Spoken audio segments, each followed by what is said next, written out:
ঈমান হলো এমন দামি এক নেয়ামত, নবীজি বলেন যার জাররা পরিমাণ ঈমান আছে, যার অন্তরের মধ্যে জাররা পরিমাণ কল্যাণ আছে অর্থাৎ ঈমান আছে, সে যদি এই জাররা পরিমাণ ঈমান সহকারে এই দুনিয়া থেকে বিদায় নিতে পারে, আল্লাহ তাআলা এই দুনিয়াতে সে যত পাপ করুক না কেন আল্লাহ তাআলা তাকে শাস্তি দেওয়ার পরে হলেও ওই জাররা পরিমাণ ঈমানের কারণে এক সময় আল্লাহ তাকে জান্নাত দিয়ে দিবে। সুবহানাল্লাহ।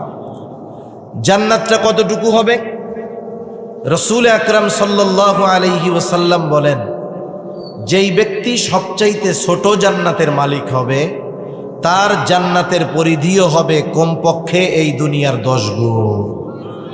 এত আস্তে বললেন সুবহানাল্লাহ। এই যে সুবহানাল্লাহ গুলো বলতেছেন এগুলো তো জান্নাতে গাছ হিসাবে হয়ে যাচ্ছে। তাহলে জাররা পরিমাণ ঈমানের মালিক সে জান্নাত পাবে কমপক্ষে এই দুনিয়ার কয় গুণ? একটু জবান খুলে বলেন তো। 10 গুণ। তাহলে সবচেয়ে দামি নিয়ামত হলো ঈমান। আর দামি দামি নিয়ামতগুলোর মধ্যে অন্যতম এক দামি নিয়ামত আমাদের জন্য যে আল্লাহ তাআলা বিনা টাকায়, বিনা চাওয়ায়, বিনা দরখাস্তে মুহাম্মাদুর রাসূলুল্লাহ সাল্লাল্লাহু আলাইহি ওয়াসাল্লামের উম্মত আল্লাহ তাআলা আমাদেরকে বানিয়েছেন। সুবহানাল্লাহ বলেন। আল্লাহ তাআলা মুহাম্মাদুর রাসূলুল্লাহ সাল্লাল্লাহু আলাইহি ওয়াসাল্লামকে বিশেষ করে মুমিনদের জন্য বিশেষ অনুগ্রহ হিসাবে অভিহিত করেছেন। আল্লাহ তাআলা বলেন, লাকাদ মান্নাল্লাহু আলাল মুমিনিনা ইয বা'আসা ফীহিম রাসূলাম মিন আনফুসিহিম। আল্লাহ রাব্বুল আলামিন বলেন, লাকাদ মান্নাল্লাহু আলাল মুমিনিন, মুমিনদের উপর আল্লাহ তাআলার বিশেষ অনুগ্রহ। ইয বা'আসা ফীহিম রাসূলাম মিন আনফুসিহিম, যে তিনি তাদের মধ্য থেকে তাদের জন্য একজন রাসূল প্রেরণ করেছেন। তাহলে আল্লাহ রাব্বুল আলামিন জানায় দিলেন এই রাসূল হলো মুমিনদের জন্য অনুগ্রহ, বিশেষ অনুগ্রহ। তবে নবী মুমিনদের জন্য বিশেষ অনুগ্রহ, তবে গোটা সৃষ্টি জগতই নবীজির দ্বারা উপকৃত হয়। এই জন্য আল্লাহ রাব্বুল আলামিন আমার আপনার নবীজিকে গোটা সৃষ্টি জগতের জন্য রহমত হিসাবে অভিহিত করেছেন। পবিত্র কোরআনুল কারীমের সর্বাধিক পাঠিত সূরার নাম হলো সূরা ফাতিহা। সূরা ফাতিহা এমন একটা সূরা প্রত্যেক নামাজের প্রতি রাকাতে লাগে। ইমামের পেছনে যখন পড়া হয়, ইমামের কেরাত, মুসল্লির কেরাত একা যখন পড়া হয়, নিজে পড়া হয় সূরা ফাতিহা। মোট কথা হইল প্রত্যেক নামাজের সূরা, প্রত্যেক রাকাতে সূরা ফাতিহা লাগে। জামাতে পড়ুক আর একাকী পড়ুক, সূরা ফাতিহার প্রয়োজন হয়। এই সূরা ফাতিহার শুরুতেই আমরা বলি আলহামদুলিল্লাহি রাব্বিল আলামিন। আমরা বলি সকল প্রশংসা আল্লাহর জন্য, যিনি জগৎ সমূহের রব, জগৎ সমূহের প্রতিপালক। সব প্রশংসা আল্লাহর জন্য, যিনি জগৎ সমূহের রব। আলম একবচন, আলামিন বহুবচন। তার মানে আলম তথা জগৎ একটা নয়, বরং অগণিত জগৎ যিনি সৃষ্টি করেছেন তিনি কে? মহাকাশ নিয়ে যারা গবেষণা করে, পৃথিবীর মধ্যে সবচাইতে প্রসিদ্ধ যেই সংগঠন এটার নাম হলো নাসা। মহাকাশ নিয়ে তারা গবেষণা করে। আমাদের দেশেও আছে মহাকাশ গবেষণা কেন্দ্র, যেটার নাম হলো স্পারসো। কিন্তু নাসা কত অ্যাডভান্স, নাসার চাইতে আমরা আরো বেশি অ্যাডভান্স। নাসা যেটা 100 বছর পরের হিসাব চিন্তা করতেছে, আমরা এটা 100 বছর আগে করি। কেন আপনি বলেন তো? আপনি যদি কোনো ইঞ্জিনিয়ার, দেশের সেরা ইঞ্জিনিয়ারকে বড় মেডিকেল কলেজ হসপিটালের দায়িত্ব দিয়ে বলেন আজ থেকে মেজর অপারেশনগুলো ইঞ্জিনিয়ার সাহেব আপনি করবেন, এটা কি পসিবল? তার জন্য সম্ভব? সম্ভব না। আমাদের দেশের মহাকাশ গবেষণা কেন্দ্রের মহাপরিচালক যিনি, তিনি একজন কৃষিবিদ। বলেন তো কৃষিবিদের কাজ কি? কৃষিবিদের কাজ হইল যে ধানে কেন পোকা লাগতেছে, এই ধানগুলো কেন তাজা হইতেছে না, ধানের পোকাগুলো কিভাবে দূর করা যায়, কিভাবে উৎপাদন বাড়ানো যায়, এই কাজগুলো হইল তার, ঠিক কিনা বলেন? এখন আমরা কেন নাসায় একজন কৃষিবিদকে নিয়োগ দিলাম, মহাপরিচালক হিসাবে কেন কৃষিবিদকে দিলাম? আপনারা কি শুনেন মাঝে মধ্যে যে আশা করা যায় কয়েক যুগের মধ্যেই মঙ্গল গ্রহে মানুষের বসবাস হবে? শুনতেছেন এরকম? কেন মঙ্গলে জমি কিনতেছে। এখন মানুষ যদি বসবাস করে, মানুষের খাবারের দরকার আছে না নাই? কথা বলে না। খাবারের দরকার আছে। খাবার দরকার হলে চাষাবাদের দরকার আছে। তাহলে ওই চাষাবাদ করবে কেডা? আমাকেও আমরা যে করব। এই জন্য মহাকাশ গবেষণায় আমরা একজন কৃষিবিদরে নিয়োগ দিছি। তাইলে বলেন নাসা অ্যাডভান্স না আমরা অ্যাডভান্স? এই হলো দেশের অবস্থা। যার যে কাম না তারে যদি সেই কাজ দিয়ে রাখে, তাহলে ওই জায়গায় উন্নতি কঠিন কালেও সম্ভব নয়। তাহলে এই নাসা মাঝে মধ্যে আমাদেরকে খবরে জানায় যে নতুন আর একটা গ্রহ আবিষ্কার করা হয়েছে। দুনিয়ার মানুষ এই খবর শ্রবণ করবার পরে অবাক হয়ে যায়, হতবাক হয়ে যায়। কিন্তু আল্লাহ তাআলা ১৫০০ বছর আগেই এই বিশ্ববাসীকে জানায় দিয়েছেন জগৎ একটা নয়, বরং বহু জগৎ যিনি সৃষ্টি করলেন তিনি কে? তাহলে আল্লাহ তাআলা হলেন রব্বুল আলামিন, জগৎ সমূহের রব, জগৎ সমূহের প্রতিপালক। সেই রব, সেই মালিক আল্লাহ তাআলা কোরআনুল কারীমের মধ্যে ঘোষণা দিয়ে বলেন, ওয়ামা আরসালনাকা ইল্লা রাহমাতাল লিল আলামিন। আমার আপনার নবীর ব্যাপারে আল্লাহ রাব্বুল আলামিন বলেন, আপনাকে আমি জগৎ সমূহের জন্য রহমত হিসাবে প্রেরণ করেছি। তাহলে জগৎ সমূহের রব হলেন আল্লাহ, জগৎ সমূহের রহমত হলেন মুহাম্মাদুর রাসূলুল্লাহ। সৃষ্টি জগতে একটা ইঞ্চি জায়গা খুঁজে পাওয়া যাবে না যেই জায়গার রব আমার আপনার আল্লাহ তাআলা নয়। অনুরূপভাবে সৃষ্টি জগতের মধ্যে একটা ইঞ্চি জায়গা খুঁজে পাওয়া যাবে না যেই জায়গার রহমত আমার আপনার নবীজি নয়। যেখানে রব আল্লাহ সেখানের রহমতি মুহাম্মাদুর রাসূলুল্লাহ সাল্লাল্লাহু আলাইহি ওয়াসাল্লাম। নবীজি রহমাতুল লিল আলামিন হওয়ার কারণে সুবিধা যে শুধু মুমিনরা ভোগ করে তা নয়, কাফেররাও ভোগ করতেছে। কিয়ামত পর্যন্ত সব কাফেররা ভোগ করবে। নবীজি যখন ছিলেন তখনও কাফেররা নবীজির কারণে উপকৃত হয়েছে। হাদিস থেকে শোনাই আপনাদের, একবার আবু জেহেল নবীজির সামনে এসে আল্লাহ তাআলাকে শোনায় শোনায় দোয়া করতেছে, বলে আল্লাহ, আপনি যদি সত্যই কোরআন মুহাম্মাদের উপরে নাজিল করে থাকেন তাহলে আমাদের উপরে পাথর বর্ষণ করেন অথবা যন্ত্রণাদায়ক শাস্তি দেন। আবু জেহেল নবীজিকে শোনায়া শোনায়া আল্লাহ তাআলার কাছে দোয়া করে। কথা হলো, ওর যদি পাথর বর্ষণ নিতে মন চায়, যন্ত্রণাদায়ক শাস্তি নিতেই মন চায়, তাইলে নবীজিকে শ্রবণ করানোর দরকার কি? গোপনে আল্লাহর কাছে বললেই তো হলো, ঠিক না? নবীজিকে শোনায়া আল্লাহ তাআলার কাছে বলতেছে, কেমন যেন বলে, আল্লাহ, সত্যই যদি আপনি কোরআন মুহাম্মাদের উপরে নাজিল করে থাকেন তাহলে আমাদের উপরে পাথর বর্ষণ করেন অথবা যন্ত্রণাদায়ক শাস্তি দেন। প্রথম কথা হলো, আবু জেহেল এটা তো কাফের, আল্লাহ তাআলার কাছে দোয়া করে কেন? বলে, যদিও এরা মুশরিক কিন্তু এরা আল্লাহ তাআলার অস্তিত্বে বিশ্বাসী ছিল।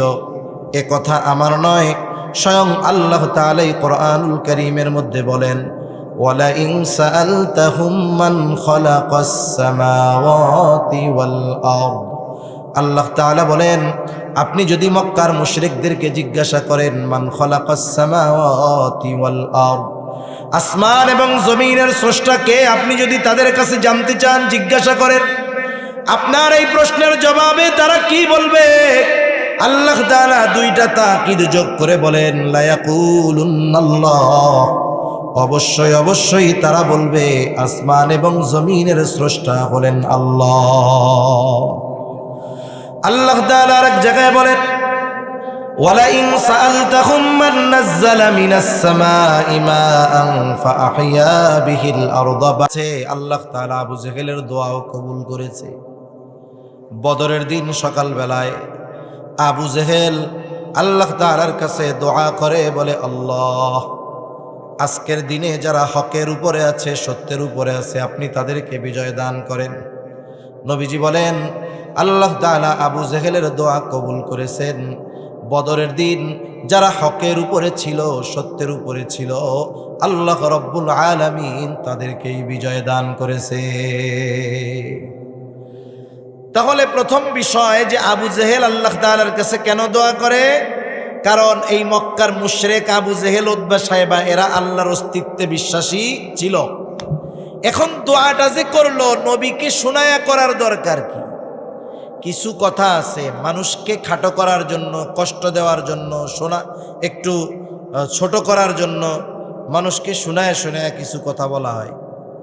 যেমন মনে করেন আপনাদের এলাকায় একজন গরিব মানুষ, তার ছেলেটা অনেক কষ্ট করে লেখাপড়া শিখে অনেক বড় অফিসার হয়ে গেছে। লোকটার অনেক কষ্ট ছিল, এখন ছেলে বড় অফিসার, বিসিএস ক্যাডার, তার কষ্টের দিন শেষ, ঠিক না? চায়ের দোকানে মানুষেরা বলা বলি করতেছে, দেখছো অমুক চাচার ছেলে অনেক বড় অফিসার হয়ে গেছে, চাচার আর কষ্ট নাই। এই দুনিয়ায় মানুষ মানুষের সাথে শত্রুতার জন্য, মানুষের সাথে মানুষের বিরোধের জন্য শত্রুতা থাকার দরকার হয় না। আপনার উন্নতি অনেক সময় আপনাকে অন্যের চোখের কাঁটা বানিয়ে দিতে পারে, ঠিক কিনা বলেন? এটারে বলে হিংসা। একজনের উন্নতি হচ্ছে আর একজনের হিংসা আসছে, অটোমেটিকলি তার প্রতি একটা বিদ্বেষ, শত্রুতা তার অন্তরের মধ্যে চলে আসে। আর একজন পাশে দাঁড়ায় শুনতেছি, তোমরা কি বলা বলি করো? বলে শুনেন নাই অমুক চাচার ছেলে অনেক বড় অফিসার হয়ে গেছে। এখন এই লোক টিটকারি করে বলে, আয় আল্লাহ, অমকের বলা অফিসার হইছে, কেয়ামতের আসতে আর বাকি নাই। ও আল্লাহ, এ খবর শোনার আগে আমি মরলাম না কেন? এরকম বলা লোক তো আলহামদুলিল্লাহ 5 বিবিতে কমপক্ষে নাই, আছে। কিন্তু ওই টাইমে যদি আজরাইল আইসা বলে আপনার তো মরতে মন চাই, তাহলে চলেন। কি বলবে? আসলে কি আমি মরতে মন চাইছি নাকি, এমনি এমনি কইছি আর কি।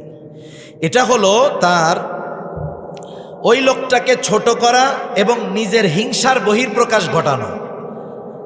আবু জেহেল নবীজিকে শোনায় কেমন যেন এই কথা বলে, আল্লাহ কোরআন নাজিল করার জন্য আপনি আর কাউরে পান নাই? আমি আবু জেহেল, আমার মতো লোক আর কে আছে? আমি বড় নেতা, আমার পেছনে অনেক লোক, অনেক সম্পদ। এই কোরআন আপনি মুহাম্মাদের উপরে নাজিল করলেন, এ কাজটা কেমন হইল? আপনি আমারে পাথর মেরে শেষই করে দেন। এটা মূলত নবীজিকে শুনিয়ে তুচ্ছ এবং কষ্ট দেওয়ার জন্য তার উদ্দেশ্য। আচ্ছা বলেন তো, আপনারা দুইজন বন্ধু এক জায়গায় গেছেন, আপনার যেই বন্ধু তিনি অনেক শরীফ মানুষ, ভদ্র মানুষ, আল্লাহর খাঁটি এক বান্দা, আপনি তার পাশে, আর এক লোক আপনার বন্ধুকে উদ্দেশ্য করে কিছু কথা বলতেছে, যেই কথাগুলো শুনে বন্ধু কষ্ট পায় কিন্তু কিছু কয় না, মাথা নিচের দিকে দিয়ে আছে। আপনি তো আর বন্ধুর মতো নরম দরম না। এখন বলেন তো, আপনার বন্ধুকে উদ্দেশ্য করে এই রকম তির্যক মার্কা কথা, খোসা মারা কথা, কষ্ট দেওয়ার কথা কেউ যদি বলে, আপনি চুপ করে শুনবেন না প্রতিবাদ করবেন? নবীজি আবু জেহেলের এই কথায় কিছু বলে না, কিন্তু আল্লাহ রাব্বুল আলামিন আবু জেহেলের এই কথার জবাব পাঠায় দিলেন। আল্লাহ তাআলা ওহী নাজিল করে জানায় দেন। আল্লাহ তাআলা কেমন যেন বলেন, ও আবু জেহেল, তোমরা যা বলো, তোমরা যা করো, তাতে তোমরা তো ওই রকম শাস্তির উপযুক্ত। তবে তোমাদের এত অবাধ্যতার পরেও, সীমা লঙ্ঘনের পরেও কেন আমি তোমাদের শাস্তি দেই না, শুনা নাও। এই কথাটাই কেমন যেন নবীজির জবান দিয়ে আবু জেহেলকে আল্লাহ শোনায় দেন। আল্লাহ তাআলা বলেন, ওয়ামা কানাল্লাহু লিয়ুআযযিবাহুম ওয়া আনতা ফীহিম। আল্লাহ তাআলা বলেন, আপনি যতক্ষণ তাদের মধ্যে আছেন, শুধুমাত্র আপনার সম্মানার্থে আমি তাদেরকে আযাব দিব না। ওরা আযাবের উপযুক্ত, কিন্তু দেই না কেন? কারণ আপনি তো পৃথিবীতে আছেন। বলেন তো, পৃথিবীতে এমন একটা ইঞ্চি জায়গা আছে যেই জায়গার রহমত নবী না আছে? তাহলে যেখানে নবী আছেন ওখানে আল্লাহ তাআলা কেমন করে গজব দিবেন? অতীতেও আল্লাহ তাআলা যখন কোথাও কোনো নবীর উম্মতকে গজব দিতে চেয়েছেন, আগে ওই নবীকে তার এলাকা থেকে সরায় নিয়েছেন, এরপরে গজব দিয়েছেন। কিন্তু আমার আপনার নবী তো রহমাতুল লিল আলামিন। আমার আপনার নবী রহমাতুল লিল আলামিন হওয়ার কারণে পৃথিবীর এমন কোনো জায়গা নাই যেই জায়গার রহমত তিনি নন।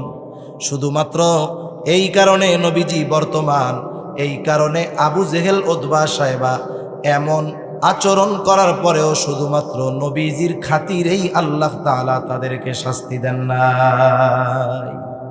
অনেক সময় আমার আপনার আপনজন প্রিয়জন অপরাধ করে, একটা মজলিসের মধ্যে অপরাধ করছে, ওর কাজকর্ম দেখা মনে চাইতেছে ওরে ধইরা পিটাই, কিন্তু ওইখানে অনেক সম্মানিত ব্যক্তি আছে, ওনাদের সম্মানের দিকে তাকাইয়া ওরে আর পিটাই না। এবার সবাই যখন চইলা যায় কি বলি, তোরে আজকে সাইজি করে দিতাম খালি যদি অমকে না থাকতো এইখানে, ঠিক কিনা বলেন? তাহলে সম্মানিত ব্যক্তির কারণে শাস্তি থেকে বেঁচে যায় অনেক সময় মানুষ। অনুরূপভাবে নবীজির কারণে কাফেররাও শাস্তির মতো কর্ম করার পরেও আল্লাহ তাআলা নগদে তাদের শাস্তি দেন নাই। এজন্য কাফেররাও নবীজির দ্বারা উপকৃত হয়েছে, আর মুমিনদের জন্য তো নবীজি বিশেষ অনুগ্রহ, এ কথা তো আল্লাহ তাআলা আগেই জানায় দিয়েছেন। কিন্তু নবীজির সব উম্মতের প্রতি নবীজির মহব্বত, মায়া, দয়া, ভালোবাসা ছিল। প্রত্যেকটা উম্মতের জন্য নবীজির মায়া ছিল। কেমন মায়া? আব্দুল্লাহ ইবনে আমর ইবনুল আস রাদিয়াল্লাহু তাআলা আনহু থেকে বর্ণিত, তিনি বলেন, সাহাবায়ে কেরাম মজলিসের মধ্যে বসা, হঠাৎ করে নবীজি কোরআনুল কারীম থেকে তিলাওয়াত করতেছেন। তিনি বলেন, আন্নান নাবিয়্যা সাল্লাল্লাহু আলাইহি ওয়াসাল্লাম তাআলা মা কাওলাল্লাহি আযযা ওয়া জাল্লা ফি ইব্রাহিম আলাইহিস সালাম। নবীজি কোরআনুল কারীম থেকে তিলাওয়াত করলেন, আল্লাহ রাব্বুল আলামিন যা ইব্রাহিম আলাইহিস সালামের ব্যাপারে কোরআনুল কারীমের মধ্যে নাজিল করেছেন। কি নাজিল করেছে? আল্লাহ তাআলা সূরা ইব্রাহিম 13তম পারার মধ্যে আল্লাহ তাআলা জানায় দেন, ইব্রাহিম আলাইহিস সালাম তার গুনাহগার উম্মতের জন্য ক্ষমা চাইয়া আল্লাহ তাআলার কাছে দোয়া করেছে। সেই দোয়ার খবর আল্লাহ তাআলা কোরআনে জানায় দিয়েছেন, নবীজি সেইটা তিলাওয়াত করেছেন। কি দোয়া? আল্লাহ তাআলা জানায় দেন ইব্রাহিম আলাইহিস সালামের দোয়া, রব্বি ইন্নাহুন্না আযলালনা কাসীরাম মিনান নাস ফামান তাবিআনি ফাইন্নাহু মিন্নি ওয়া মান আসানি ফাইন্নাকা গফুরুর রহিম। ইব্রাহিম আলাইহিস সালাম দোয়া করতেছে, বলে, রব ইন্নাহুন্না আযলালনা কাসীরাম মিনান নাস, এই মূর্তিগুলা, এই প্রতিমাগুলো অধিকাংশ মানুষকে পথচ্যুত করে ফেলছে, পথভ্রষ্ট করে ফেলছে। ফামান তাবিআনি ফাইন্নাহু মিন্নি, তবে যারা আমার আনুগত্য করেছে তারা তো আমার দলভুক্ত। ওয়া মান আসানি ফাইন্নাকা গফুরুর রহিম, আর যারা আমার আনুগত্য করে নাই, কেমন যেন ইব্রাহিম আলাইহিস সালাম বলতে চায়, আল্লাহ এরা যদিও আমার আনুগত্য করে নাই তথাপি আমারই উম্মত, ফাইন্নাকা গফুরুর রহিম, আপনি তো গফুর, আপনি তো রহিম। কেমন যেন ইব্রাহিম আলাইহিস সালাম বলতেছে, আল্লাহ আপনি তো গফুর, আপনি তো রহিম, আপনি তো অতিশয় ক্ষমাশীল, পরম দয়ালু, আপনি আমার এই গুনাহগার উম্মতগুলাকেও চাইলে মাফ কইরা দিতে পারে। وقال عيسى عليه السلام إن تعذبهم فإنهم عبادك। ঈসা আলাইহিস সালাম তার উম্মতের জন্য আল্লাহ তাআলার কাছে দোয়া করে বলে, ইন তুআযিবুহুম ফাইন্নাহুম ইবাদুক, আপনি যদি তাদেরকে শাস্তি দেন তারা তো আপনারই বান্দা। ওয়া ইন তাগফির লাহুম ফাইন্নাকা আনতাল আজিজুল হাকীম, আর আপনি যদি তাদেরকে ক্ষমা কইরা দেন, মাফ কইরা দেন, আপনি তো আজিজ, আপনি তো হাকিম, আপনি মহাপরাক্রমশালী, মহাপ্রজ্ঞাময়। কেমন যেন ঈসা আলাইহিস সালাম বলে, আল্লাহ আপনার এই গুনাহগার বান্দা, আমার এই গুনাহগার উম্মত গুলাকে আপনি মাফ কইরা দেন। উম্মত পাপী হোক আর নেককার হোক, সব উম্মতের প্রতি প্রত্যেকটা নবীর মায়া, মহব্বত, ভালোবাসা আছে না নাই? আছে। বরং অনেক সময় তো এমন হয় যে ভালো তার চাইতে খারাপটার জন্য চিন্তা বেশি থাকে। আপনি কার জন্য চিন্তা করেন? যারে মহব্বত করেন তার ভালোর জন্যই তো চিন্তা করবেন নাকি? প্রত্যেকটা নবী তার উম্মতকে ভালোবাসে, প্রত্যেকটা নবী তার উম্মতকে ভালোবাসে, উম্মত গুনাহগার হোক আর নেককার হোক। যেমন একটা লোকের যদি 3টা সন্তান থাকে, 2টা সন্তান ভালো, ছোট সন্তানটা খারাপ, প্রথম 2টা খুব ভালো কিন্তু ছোটটা খুব খারাপ। বলেন তো মা বাবা ভালো 2টা নিয়ে চিন্তা বেশি করে নাকি খারাপটা নিয়ে বেশি করে? যখন আল্লাহ তাআলার কাছে দোয়া করে, বলেন তো খারাপটার জন্য বেশি দোয়া করে নাকি ভালোটার জন্য বেশি দোয়া করে? আল্লাহ তাআলার কাছে বারবার বলে, আল্লাহ মারা যাওয়ার আগে যদি এই ছেলেটাকে ভালো দেইখা মরতে পারতাম তাহলে শান্তি পাইতাম। এখন কথা হলো সন্তান তো খারাপ, এইটার জন্য চিন্তাকে বেশি কেন? এইটার জন্য দোয়া বেশি করে কেন? বলে যতই খারাপ হোক এটা তো সন্তান, এই কারণে খারাপ হইলেও তার প্রতি মোহাব্বত ভালোবাসা আছে না নাই? এখন বাস্তবতা হলো আমার আপনার মা বাবা আমাকে আপনাকে যত বেশি ভালোবাসে তার চাইতে নবীজি আমাকে আপনাকে বেশি ভালোবাসে। বাস্তবে আমাকে আপনাকে ভালোবাসে কে? জবাব হলো মুসিবতে পাশে থাকে যে।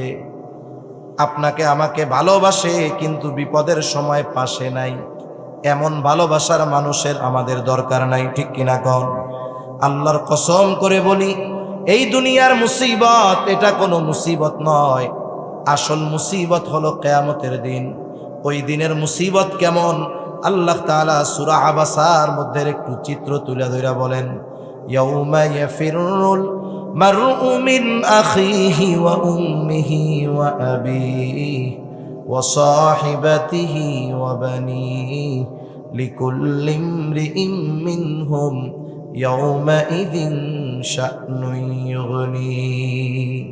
আল্লাহ তাআলা বলেন কিয়ামতের দিন ভাই ভাইয়ের থেকে পলায়ন করবে, ওয়া উম্মিহি ওয়া আবিহি পিতা মাতার থেকে পলায়ন করবে, ওয়া সাহিবাতিহি ওয়া বানিহি স্ত্রী সন্তানদের থেকে পলায়ন করবে। প্রত্যেকটা মানুষ সেই দিন নিজের চিন্তায় বিভোর থাকবে। সেই দিন মা ছেলেকে চিনবে না, ছেলে মাকে চিনবে না। আল্লাহর কসম ওই দিন সকলে নিজের চিন্তায় বিভোর। আমার আপনার নবীজিও চিন্তিত থাকবেন, তবে সবাই চিন্তিত থাকবে নিজের নাজাত নিয়া, আর নবীজি চিন্তিত থাকবেন উম্মতের নাজাতের ব্যাপারে। ওই দিন নবীজি কেমন চিন্তিত থাকবেন উম্মতের ব্যাপারে? নবীজি একবার হাউজে কাউসারের কাছে দৌড়ায়া যাবেন, না জানি তার কোন উম্মত পানি পানে মাহরুম হয়ে যায়। আবার দৌড়ায়া পুলসিরাতের কাছে চলে যাবেন, না জানি কোন উম্মত পুলসিরাত পাড়ি দিতে ব্যর্থ হয়ে যায়।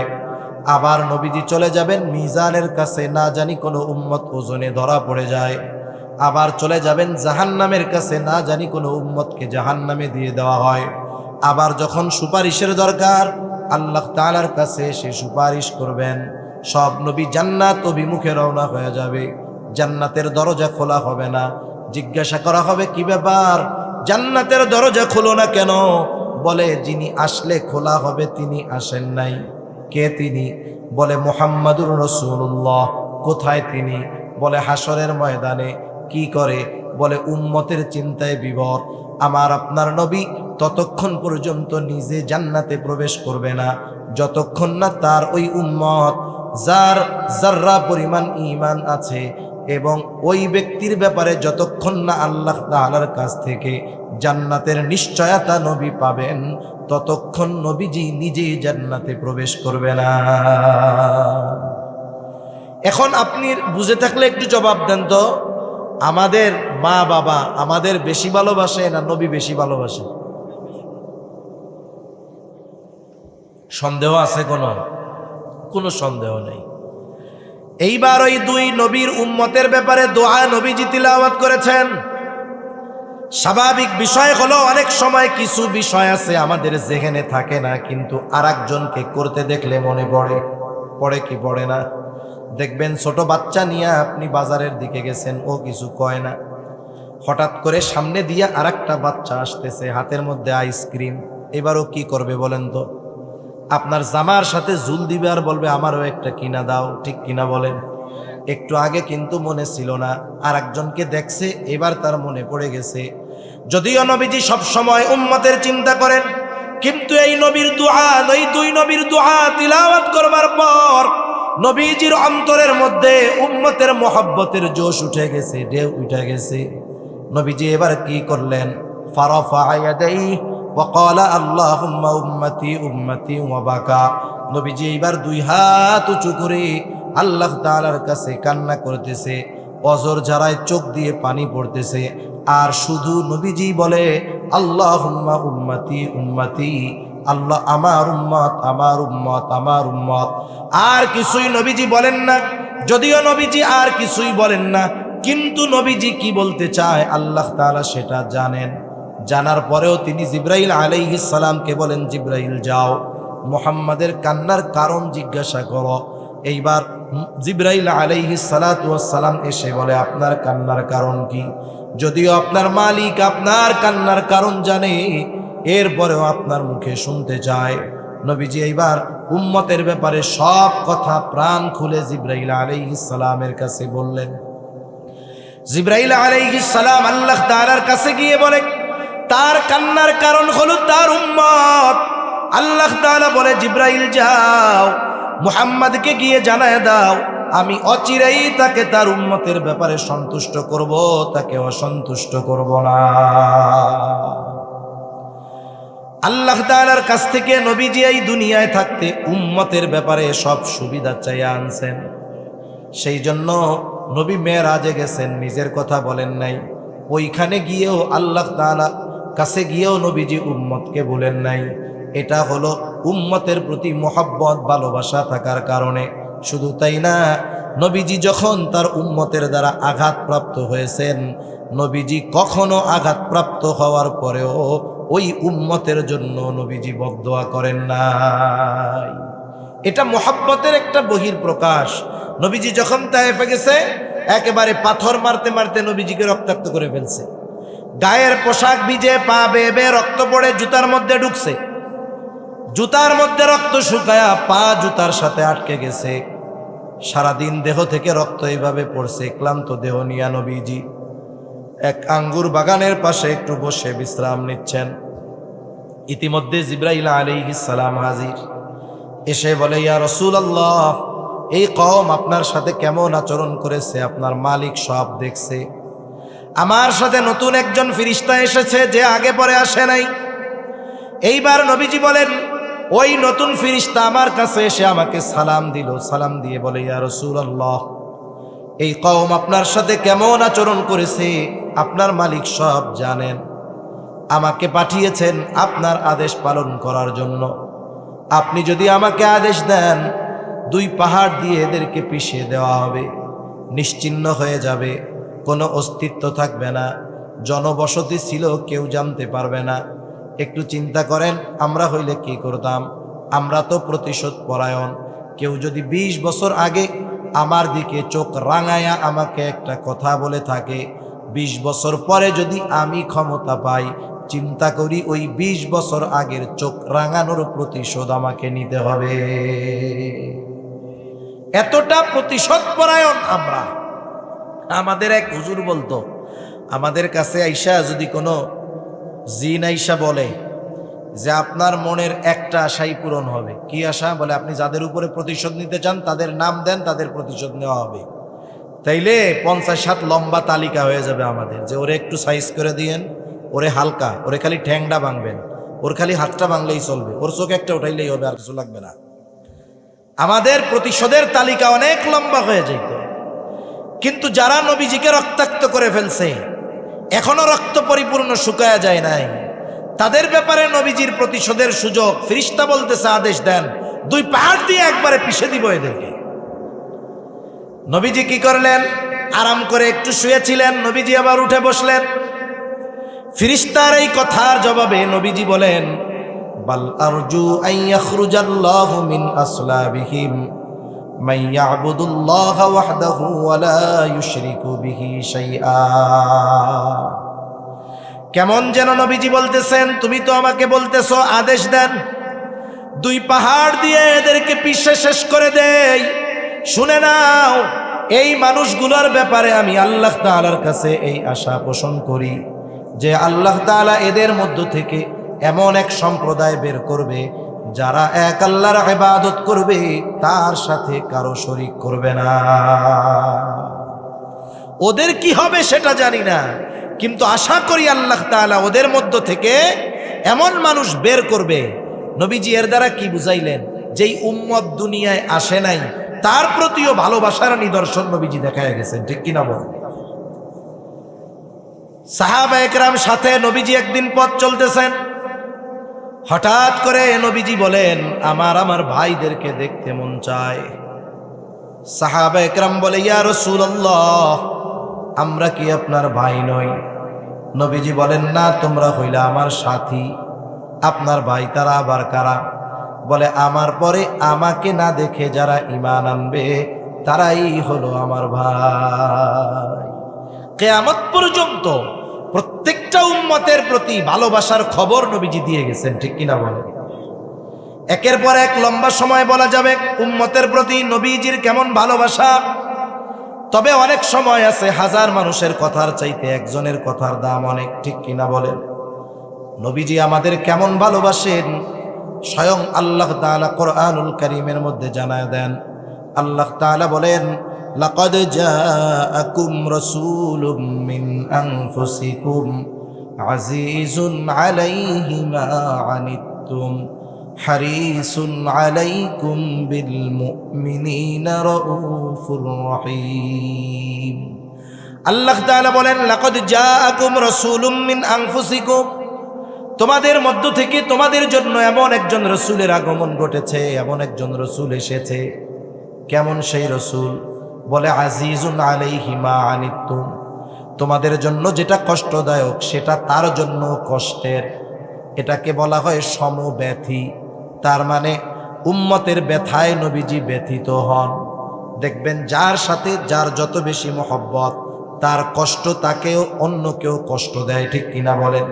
এখন যদি বলেন, ভাই হুজুর এইটা কেমন কথা, আর একজনের কষ্টে আমি আপনি কেন কষ্ট পাবো, নবী কেন কষ্ট পাবেন? একটা উদাহরণ দিই, তাইলে বুঝতে সহজ হবে। অনেকের ছোট বাচ্চা আছে, বয়সটা হয়তো 2 বছর, 2.5 বছর, 1.5 বছর। নিজের বাচ্চারা পিটানি দিবেন না? অপরাধ আত্মীয়র বাচ্চার, এরপরেও পিটানি দিবেন কারে? এর অর্থ কি এই নাকি যে আপনি আপনার ছেলেরে ওই ছেলের চাইতে কম ভালোবাসেন? বিষয়টা কি এরকম? বিষয়টা কিন্তু এরকম না। আপনি যদিও তাকে শাসন করছেন, মার দিয়েছেন, কিন্তু ভালো আপনি তাকে বেশি বাসেন। এই জন্য উম্মত যখন ইমানদার হয় তার প্রতি নবীজির ভালোবাসাও স্পেশাল হয়। কেমন ভালোবাসা নবীজির উম্মতের প্রতি যারা ইমানদার! আল্লাহ তাআলা সেই কথাই বলেন, এই রসুল হলেন বিল মুমিনিনা রাউফুর রহিম। তিনি হলেন মুমিনদের জন্য রউফ, মুমিনদের জন্য রহিম। আল্লাহ তাআলার অনেকগুলো গুণবাচক নাম আছে। এই নামগুলোর মধ্যে অন্যতম 2টা নাম হলো রউফ আর রহিম। বলেন তো, দুনিয়ার কোনো মাখলুক রউফুর রহিম হতে পারে নাকি? দুনিয়ার কোনো মানুষ রউফুর রহিম হতে পারে না। দুনিয়ার কোনো মানুষ রউফুর রহিম হতে পারে না। কেউ যদি দাবি করে যে সে রউফুর রহিম, আবার কেউ যদি কাউকে বলে যে সে এক ব্যক্তি রউফুর রহিম, যে বলবে সেও বেঈমান, যে নিজেকে দাবি করবে সেও বেঈমান, ঠিক কিনা বলে? আল্লাহ রাব্বুল আলামিনের অন্যতম গুণবাচক 2টি নাম হলো রউফুর রহিম, অতি সদয় পরম দয়ালু। কে? জোরে বলেন তো। আল্লাহ তাআলা হলেন অতি সদয় পরম দয়ালু, রউফুর রহিম। ওই আল্লাহ উম্মতের প্রতি, ইমানদার উম্মতের প্রতি নবীজির কেমন ভালোবাসা, এই বিষয়টা বোঝাতে গিয়ে, প্রকাশ করতে গিয়ে স্বয়ং নিজের সাথের যেই শব্দ রউফুর রহিম, এটা নবীজির শানে আল্লাহ তাআলা ব্যবহার করেছে। আল্লাহ কেমন যেন বলতেছে, এই নবী কেমন নবী জানো? সে তার মুমিন উম্মতদের ব্যাপারে হলো রউফুর রহিম, অতি সদয় পরম দয়ালু। সুবহানাল্লাহ। একটু যদি হৃদয় দিয়ে বুঝে থাকেন, এটা বুঝতে কঠিন হবে বলে আমার মনে হয় না, যে ইমানদার উম্মতের প্রতি নবীজির ভালোবাসা কত বেশি। সুবহানাল্লাহ। এখন এই ইমানদার উম্মত, আমাদের উপরে নবীজির এই মায়া, মোহাব্বত, ভালোবাসা, এর কদর আমরা কতটুকু করতে পারলাম সেই হিসাবও আমাদের করার দরকার আছে না নাই?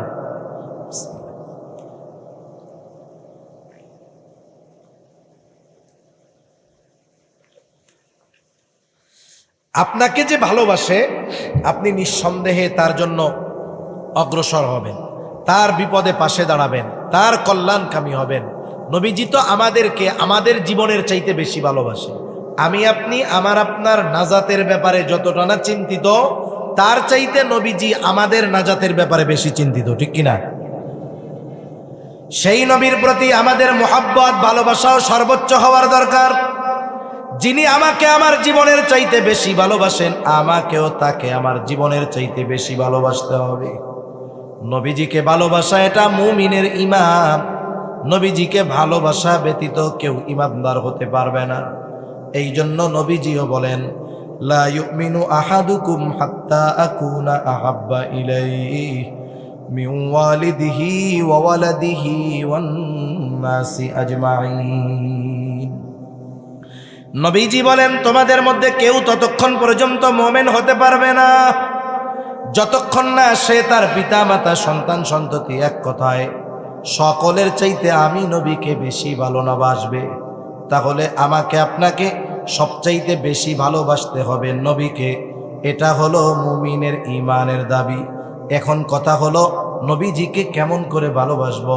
নবীজিকে তো আমরা সামনে পাই নাই। আবু বকর নবীজিকে সামনে পেয়েছে। আবু বকর নিজের সব সম্পদ নবীজির খেদমতে নিয়ে আসছে। তালহা নবীজিকে সামনে পেয়েছে। উহুদের ময়দানে তালহা নিজের বুকটাকে নবীর জন্য ডাল বানায় দিয়েছে। আমরা তো নবীজিকে সামনে পাই নাই, কেমনে ভালোবাসবো? এই জন্য নবীও জানেন আমার উম্মতেরা চিন্তা করবে নবীকে ভালোবাসবো কেমনে। নবীকে ভালোবাসার পদ্ধতি দুনিয়ার কারো কাছ থেকে জানা লাগবে না। নবীকে ভালোবাসার পদ্ধতি স্বয়ং নবী নিজে আমাদের জানায় দিছে। নবীজি এক নম্বরে বলেন, মান আহাব্বা সুন্নতি ফাকাদ আহাব্বানি ওয়া মান আহাব্বানি কানা মাই ফিল জান্নাহ। নবীজি বলেন, যে আমার সুন্নাতকে ভালোবাসলো, আমি নবীকে ভালোবাসলো, তার মানে নবীর সুন্নতকে যে ভালোবাসে, কেমন যেন সে নবীকেই ভালোবাসে। আর নবীকে ভালোবাসলে লাভ কি? বলে, ওয়ামান আহাব্বানি কানা মাই ফিল জান্নাহ, যে আমাকে ভালোবাসবে সে আমি নবীর সাথে জান্নাতে অবস্থান করবে। দুনিয়াতে আমরা একজন সম্মানিত মানুষের সাথে পাশে থাকার জন্য কত চেষ্টা করি, আর নবীর সাথে জান্নাতে থাকার অফার নবীজি দিয়ে গেছেন, কিন্তু এ ব্যাপারে আমরা বেখবর।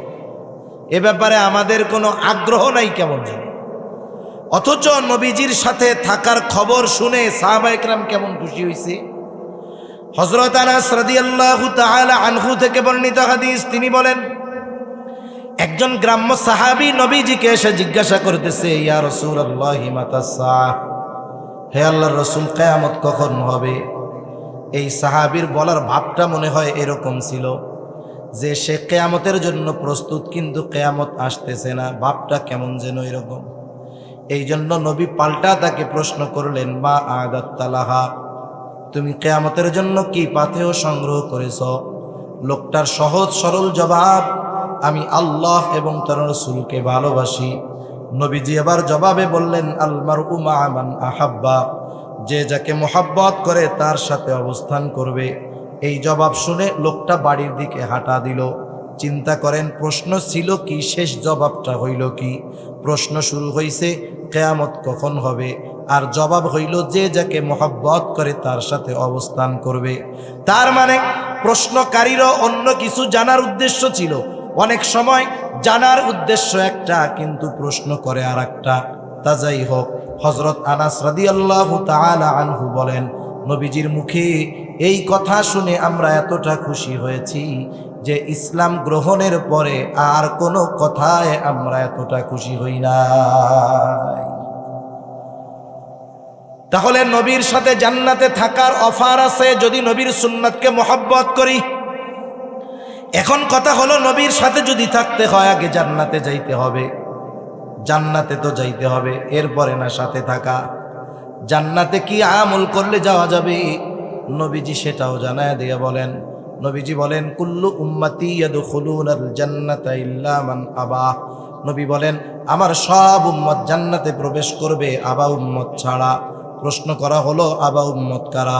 নবীজি বলেন মান আতাআনি দাখালাল জান্নাহ ওয়া মান আসানি ফাকাদ আবা। নবীজি বলেন যে আমার আনুগত্য করবে সে জান্নাতে প্রবেশ করবে, যে আমার আনুগত্য করবে না আবা উম্মত সে জাহান্নামে প্রবেশ করবে। সেইটা হলো আবা উম্মত। এজন্য দুই হাদিসের সমন্বয় যদি আসে, নবীর মোহাব্বতকে, নবীর সুন্নতকে মোহাব্বতের সাথে যারা অনুসরণ করবে এরাই নবীর সাথে জান্নাতে অবস্থান করবে, ঠিক কিনা বলেন? এজন্য আমরা আমাদের জীবনকে নবীজির আলোকে, সুন্নাতের আলোকে সাজাবো। বলা যায় না হায়াত কখন শেষ হয়ে যায়, বলা যায়? কথা আমার শেষের দিকে।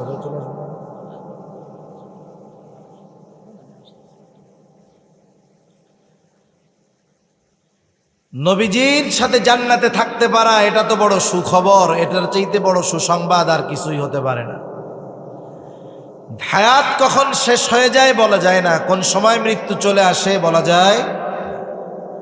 মারা যাওয়ার সময় যখন মানুষ মারা যায়, গোসল দিল, কাফন দিল, জানাজা শেষ, এরপরে যখন কবরের মধ্যে রাখতে যায়, রাখার সময় একটা দোয়া পড়ে। কি দোয়া বলেন তো? বিসমিল্লাহি ওয়া আলা মিল্লাতি রাসূলিল্লাহ, ঠিক কিনা বলেন? নাকি অন্য কোনো স্লোগান মোলোগান আছে আবার? এটা বলেই তো কবরে রাখে, ঠিক কিনা বলেন? এটা হলো কি বলে, এটা আখিরাতের ভিসা। অনেক সময় মাঝে মধ্যে শুনেন না ভিসা জালিয়াতি কইরা অমুক দেশে যাইতে গিয়া ধরা খাইছে। আপনি যদি পাশের দেশ ইন্ডিয়া ভিসা জালিয়াতি করে যাইতে চান, ধরা যদি খান, এমন সিল লাইগা যাবে কিয়ামত পর্যন্ত যদি হায়াত পান, ভিসা কিন্তু পাবেন না। ব্ল্যাক লিস্টে ফালায়া দিবে, রেড লিস্টে ফালায়া দিবে। তার মানে আপনি যদি বর্ডার ক্রস করে অন্য দেশে যাইতে চান, লিগেল ভিসা লাগবে, ঠিক কিনা বলেন? আমাকে আপনাকে যখন কবরে রাখা হবে বলবে বিসমিল্লাহি ওয়া আলা মিল্লাতি রাসূলিল্লাহ। এই কথার দ্বারা কি বলে, আমার ব্যাপারে একদিন বলবে, আমরা মানুষের ব্যাপারে বলি। বুজুর্গানে দিন বলেন এই কথার সারমর্ম হলো এরকম, কেমন যেন আল্লাহ তাআলাকে বলা হইতেছে, আল্লাহ আপনার নামে এমন এক ব্যক্তিকে এখন কবরস্থ করতেছি যার গোটা জীবন সুন্নাতের উপরে ছিল। সে যখন মরছে সুন্নাতের উপরে ছিল, একেবারে যখন কবরে রাখতেছি তখনও সুন্নাতের সাথেই আছে। দেখা গেল এই কথা বলে যাকে কবরে রাখা হইতেছে তার মুখের মধ্যে দাড়ি নাই। এখন আমাকে বলেন তো, এই ব্যক্তির ব্যাপারে যেই কথাটা বা দোয়াটা বলা হইল, ওই ব্যক্তির ব্যাপারে কথাটা সত্য নাকি মিথ্যা? ওর আখেরাতের প্রথম ঘাটি কবরেই রাখা হইল, ওকে ভিসা জালিয়াতি কইরা। এখন কি হবে? সাইজ হবে কি হবে না? এখান থেকেই শুরু হয়ে যাবে। এজন্য জীবনটা এমনভাবে সাজানোর দরকার, মৃত্যু কখন চলে আসে বলা যায় না। যেই জায়গায় মরি, যেথাই মরি, আমাকে যখনই কবরে রাখবে আমার ব্যাপারে যেন বিসমিল্লাহি ওয়া আলা মিল্লাতি রাসূলিল্লাহ মিথ্যা না হয়, ঠিক কিনা বলেন? এভাবে জীবনটাকে সাজাতে হবে। জীবনটাকে যদি সাজাতে হয়, দ্বীনের উপরে যদি চালাতে হয়, এই যে দারুল কোরআন মাদ্রাসা সহ এইরকম দ্বীনি প্রতিষ্ঠানগুলো দরকার আছে না নাই বলেন? দরকার আছে তো। এজন্য আমরা যদি সুন্নাতের উপরে চলতে চাই, আমাদের দ্বীনি সমস্যাগুলোর সমাধান চাই, দ্বীনের উপরে চলাটা চাই যে সহজ হোক, তাহলে এই মাদ্রাসাগুলো বেশি বেশি দরকার এবং মাদ্রাসাগুলোর সাথে সম্পৃক্ত থাকার দরকার আছে না নাই? আছে। সবাই তো সব কিছু দিয়ে থাকতে পারবে না। ও আর একটা বিষয়, আপনাদের জন্য মেহমানদারির ব্যবস্থা আছে। এজন্য হুজুর আসার পরে উঠা যাবেন না যে যাই একটু হাঁটা উঠা দিয়ে চাটা খেয়ে আসি। বুজুর্গ মানুষ আসবে, অল্প সময় কথা বলে দোয়া করে দেবে ইনশাআল্লাহ। সেজন্য আপনারা আশেপাশে যারা আছেন তারাও চলে আসেন, আর যারা আসেন একটু সবরের সাথে বসেন, হুজুর এখনই চলে আসবে। দেখেন, তাহলে এই প্রতিষ্ঠানগুলোর সাথে যার যেরকম অ্যাবিলিটি আছে, সামর্থ্য আছে, সে সেইভাবে এই প্রতিষ্ঠানগুলোর সাথে সম্পৃক্ত থাকবে। এটার দরকার। কেন দরকার? কারণ এই যে প্রতিষ্ঠান, এখানে শুধু মক্তব, নাজেরা, হিফজুল কোরআন বিভাগ থাকবে না, একটা ফতোয়া বিভাগও থাকবে। একটা ফতোয়া বিভাগ একটা এলাকার জন্য কতটা জরুরি এটা আসলে আমরা বুঝি না। আমরা তো জীবনকে নিজের মন মতো পরিচালিত করি। আমরা তো কোনো সমস্যার সমাধানের জন্য গুগলে যাই, ইউটিউবে যাই, আবার ইউটিউবে গিয়ে যখন 15 হুজুরের 15 রকম বক্তব্য শুনি, ওর মধ্য থেকে নিজে আর একটা বের করে নিজেই মুফতি সাহেব হয়ে যাই, অনলাইন মুফতি। ঠিক কিনা বলেন? দেখা যায় যে এমন একটা সিদ্ধান্তে আমি উপনীত হলাম যেটা আমার ঈমান আমলকে নষ্ট করে দিল। কিন্তু যদি এলাকায় একটা ফতোয়া বিভাগ থাকে, কেউ যদি দ্বীনি কোনো সমস্যার সম্মুখীন হয়, সাথে সাথে আমরা অনেক সময় মনে করি ফতোয়া বিভাগে মনে হয় শুধু দ্বীনি সমস্যারই সমাধান হয়, দুনিয়াবি সমস্যার মনে হয় কোনো সমাধান হয় না। বিষয়টা কিন্তু এমন নয়। বরং আপনি দ্বীন হোক আর দুনিয়াবি হোক, যে কোনো সমস্যা যদি শরীয়তের আলোকে সমাধান চান, ফতোয়া বিভাগে গেলে বিজ্ঞ মুফতিয়ানে কেরাম আপনাদের ওই জাগতিক সমস্যারও দ্বীনের আলোকে, ইসলামের আলোকে সমাধান দিয়ে দিতে পারবে ইনশাআল্লাহ। তাহলে কি হবে? আমাদের দ্বীনি লাইনে চলা, দুনিয়ার লাইনে চলা, এটা নিরাপদ হবে, নিশ্চিন্তভাবে আমি চলতে পারবো। আপনি ব্যবসা করবেন, ব্যবসার মধ্যে মাসলা মাসাইল আছে না নাই বলেন তো? অনেক মাসালা আছে আমাদের জানা নাই। আপনার যেগুলো জানা নাই, জটিল জটিল বিষয়, আপনি মুফতি সাহেবদের কাছে আসবেন, ওনারা গবেষণা করে সেই বিষয়গুলোর সমাধান আপনাকে দিয়ে দিবে। এজন্য এলাকায় একটা ফতোয়া বিভাগ হচ্ছে, এটা আপনাদের জন্য রহমত বলা চলে, যেটা আপনাদের জন্য কল্যাণকর। এই বিষয়গুলোর ব্যাপারে আপনাদেরই খোঁজ খবর রাখার দরকার। দেখেন, ইলম কিন্তু ইলমের স্তর দুইটা। একটা হলো ফরজে আইন, যেটা সকলের জন্য শিখতেই হবে, আর একটা হলো ফরজে কেফায়া। ফরজে আইন কতটুকু?